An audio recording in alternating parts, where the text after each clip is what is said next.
Hey everybody, welcome to the SkyLounge, and this is Cruise Peruse, episode number 70. I made 70 of these fucking things. But,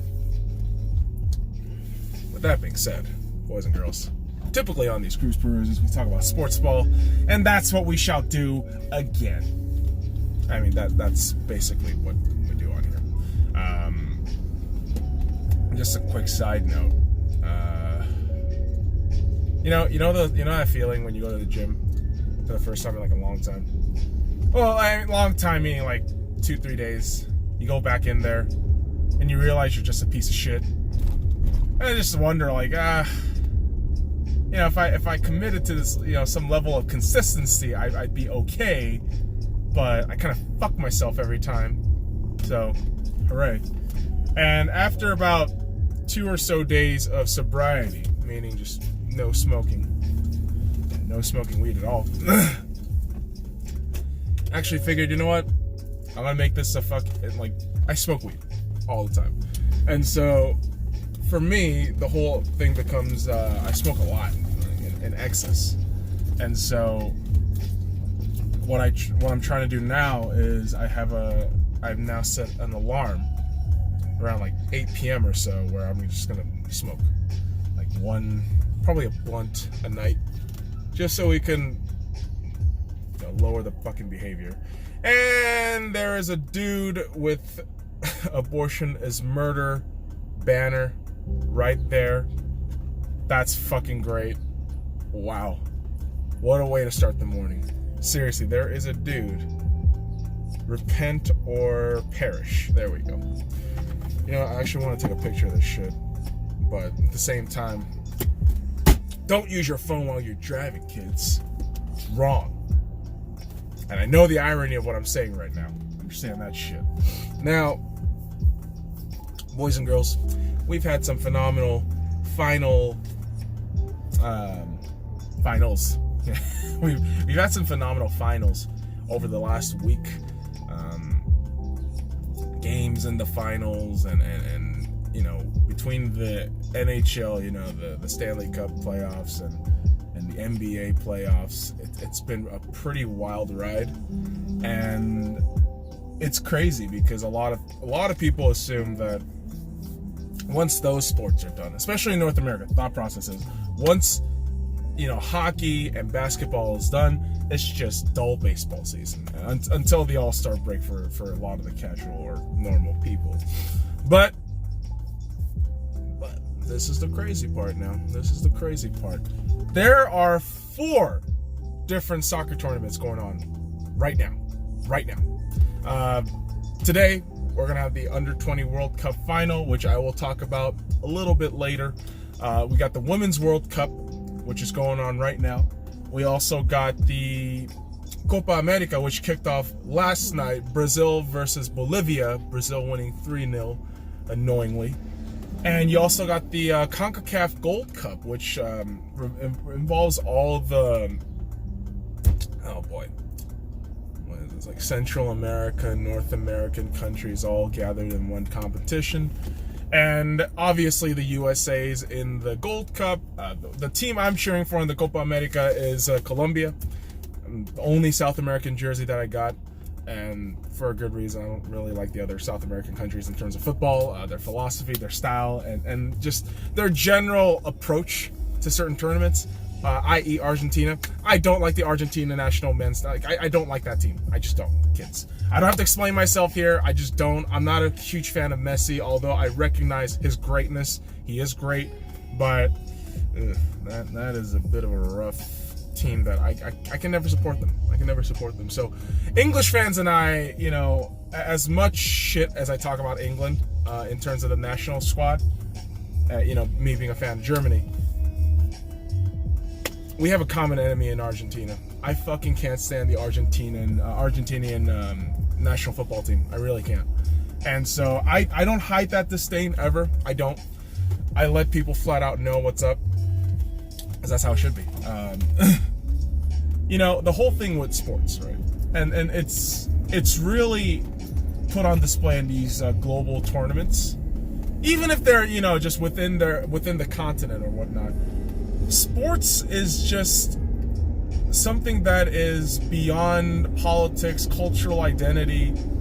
It's just competition, especially in the World Cup and shit, man. It's just 90 minutes. It's in soccer terms, of course.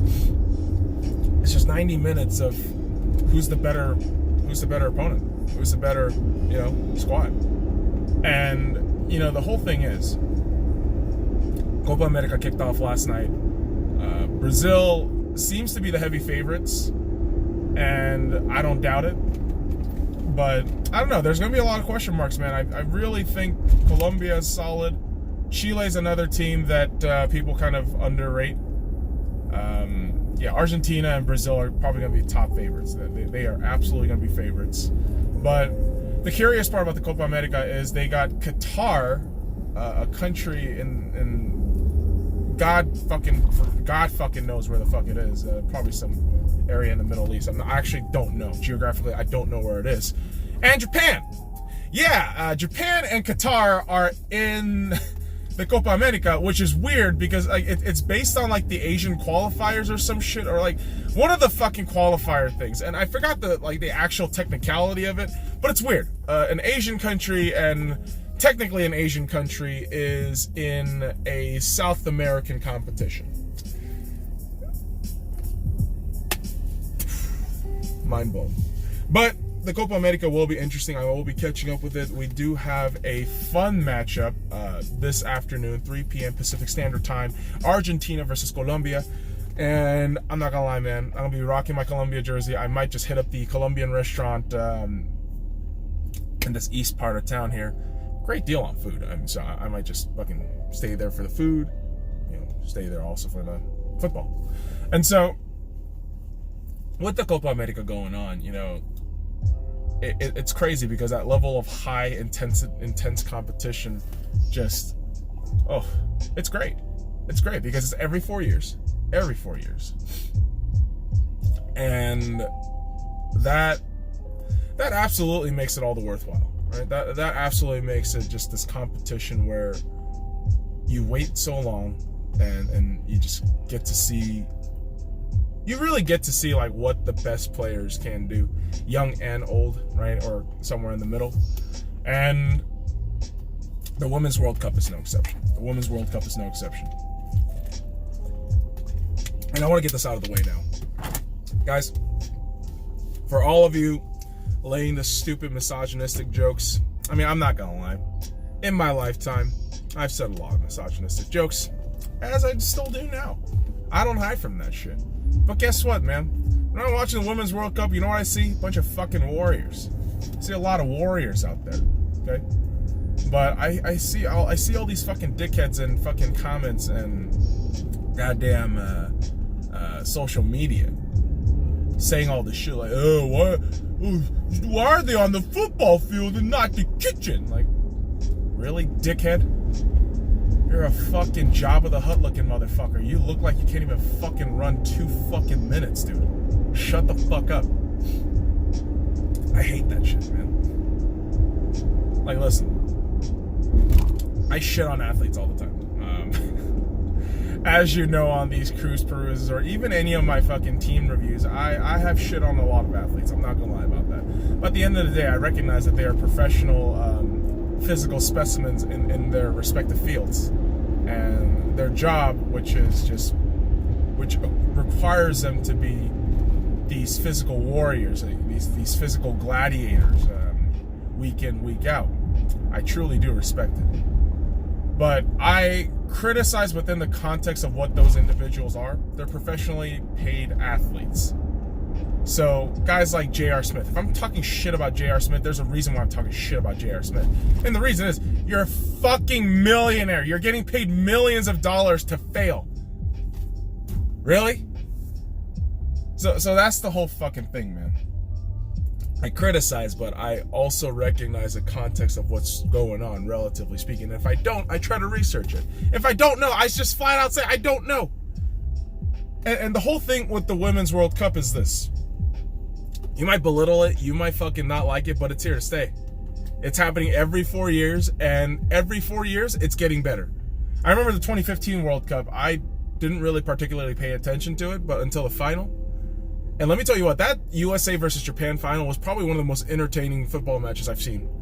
And on top of that, that just made me appreciate the USA women's national team that much more, because they have invested a lot of their resources and their programs to elevate women's sports and just put them on a different level compared to all the competition. I mean, come on, man.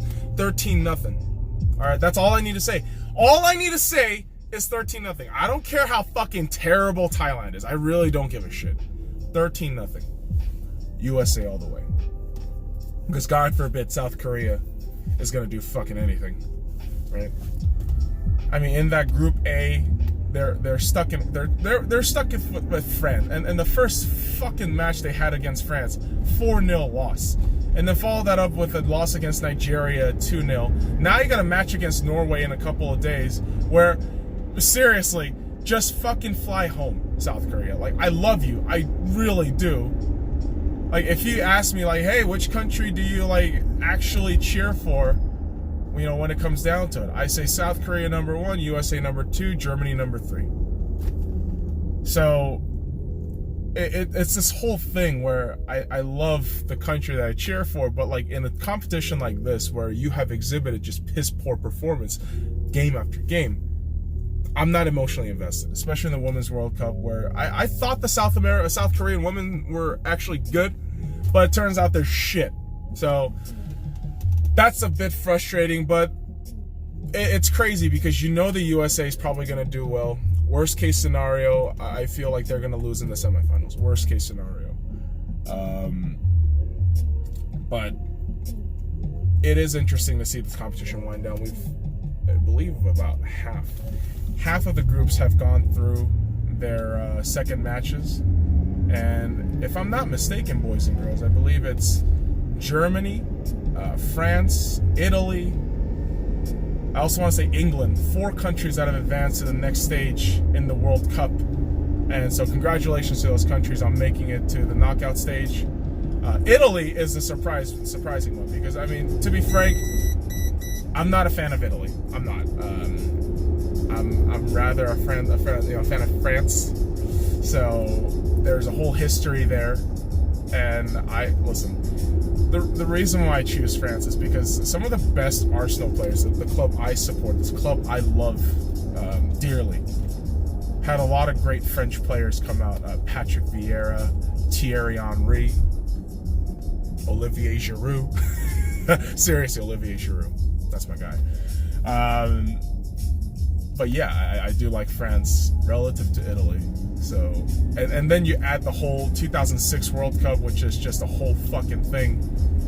And yeah, but that's the men's national team. But the whole point is, the women's national team for Italy has not been in the World Cup for the last 20 years. Last 20 years, they haven't been in the World Cup. And they have been clinical the last few matches, the last 2 matches. And last night, yesterday, they were going against the Jamaican team, makeshift Jamaican team, who, like, Fox was trying to defend these cats. Like, oh, they're getting physical. Oh, one of the players, you know, her brothers all got shot. You know, we need a sympathy story. I'm like, dude, all right, I get it. You're pushing the story angle. I feel you. But when you're watching the actual product on the pitch, which I always tell people to distinguish, I'm like, listen, personal life of this person and what they did on the field, very different, right? That's something that everyone has to keep in mind. And so when I'm watching this fucking match yesterday, Italy versus Jamaica, I'm seeing a bunch of Jamaican players who are just fucking dirty ass plays left and right, especially number 11. I forgot her fucking name. But oh my god, that's their shot. That's their best player, Jamaica's best player. I'm like, you're making some really negligible tackles and hits. One of the fucking things that she was doing yesterday, she tried an overhead kick inside the box, and the number 3 defender for Italy gets whacked in the face by her foot, and that's a yellow card. And no, in my head, I'm like, that's a fucking red card. First of all, You had no fucking business taking that fucking overhead kick when the angle was not even gonna allow you to get the fucking touch on the ball. What you got the touch on was the fucking defender's face, and you're a piece of shit for it. You should have fucking been sent out, you fucking asshole. And so, seriously, like, and listen, a lot of these countries I discovered by food, right? Or in Jamaica's case, weed and food. But in this case, in the football sense, I can't support that team. And again, they're in the same fucking confederation as the USA, so they're technically rivals. So I would never really try to support them proactively. But that was just some dirty ass shit I was watching yesterday, and Italy just dominant. And so you got the 4 European powers in the knockout stages, and that is just going to be that's going to be fireworks, man. That's going to be fun to watch. But not a lot of the heavy hitters are playing today, and I say that with all due respect to Canada, New Zealand, Cameroon, and Netherlands, because I don't like the Netherlands either. I'm not a fan of the Dutch. I'm not. But what we do have tomorrow for the Women's World Cup is a very big match with the USA versus Chile. Now, again, that 13-0 victory, a lot of heat, a lot of unnecessary controversy, in my opinion, where people were complaining about the fact that, oh, women in the USA celebrating after the goal. Dude, shut the fuck up. All right. First of all, it's like I said a couple days ago. If you don't want to lose 13-0, stop it. Stop a goal. Stop a fucking goal. Why don't you? And if you don't want, and listen, the whole celebration thing. You know why I'm totally for celebrating those 13 goals individually? Because some of those girls, that's their first World Cup ever. That's their first World Cup goal or their first World Cup appearance. And their families are there. Like, what the fuck are you complaining about, man? Like, they're making a fucking milestone in their own lives. Fuck off. If you're gonna fucking criticize those women for scoring and dominating, fuck off. Especially if you're from the USA, dude. Like, don't you want your fucking women to dominate in a sport like this? I do. I certainly do. It just speaks volumes to how great this country is. We can invest money into this country. We can invest resources and then potentially come out with some greatness, which is the U.S. women's national team. That team is just amazing. The talent that we've got in that roster, man. And again, I would be very disappointed if we didn't get through too well. But I believe that we will win, right? And unfortunately, I can't say the same about the men's national team, though. As much confidence I have about the women's national team, I have no confidence in the men's national team. That fucking squad is a fucking joke. I like Christian Pulisic. I do. Unfortunately, he's in Chelsea, and he's probably going to rot in there because Chelsea's fucking youth situation's a joke. And yeah, Chelsea fans, come at me. I don't give a fuck. But the reality is, puppies, I'm sorry for the heartbreak, but the reality of the U.S. men's national team is we're trash. We're trash in the skies of, oh, we're a competitive team. You know, I said this a couple years ago when they picked a new president for the USA Soccer Federation.